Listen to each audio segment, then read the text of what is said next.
Welcome to our channel. Today we how to protect your finances with SoFi, beginner guide step by step clearly. First, visit the SoFi website or download the SoFi app from your preferred app store. Create your account by providing your personal information, including your name, email address, and phone number. Verify your identity by following the prompts to upload your identification documents. Once your account is set up, explore SoFi's financial products.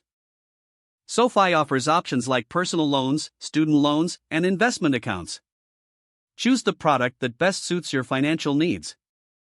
If you're interested in borrowing, use the loan calculator to determine your potential monthly payments. Review the interest rates and terms to find a loan that fits your budget. When you're ready, fill out the application for the chosen product.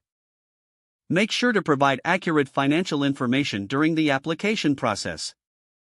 After submitting, wait for approval, which typically takes a short time.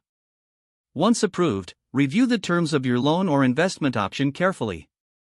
If you decide to invest, consider setting up automatic contributions to your investment account to build your portfolio over time. Next, explore SoFi's budgeting tools to track your spending. Set financial goals within the app to keep yourself accountable. Use the insights provided to identify areas where you can save money. Take advantage of SoFi's educational resources to improve your financial literacy. Attend webinars or read articles provided by SoFi to stay informed. Finally, regularly review your financial situation and adjust your goals as needed. With these steps, you can effectively use SoFi to safeguard and grow your finances. If the page does not load, refresh the browser or try again in a private or incognito window. Make sure you are using the correct email address, then retype it carefully to avoid small typos. If your password is not accepted, use the reset option and create a new strong password you can remember. Check your spam folder for verification or security emails, then complete any requested confirmation steps. Enable two-factor authentication if available to improve account security and reduce unauthorized access risk.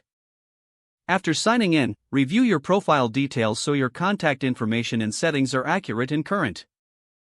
If you see an error message, note it down and try again after restarting your device and internet connection.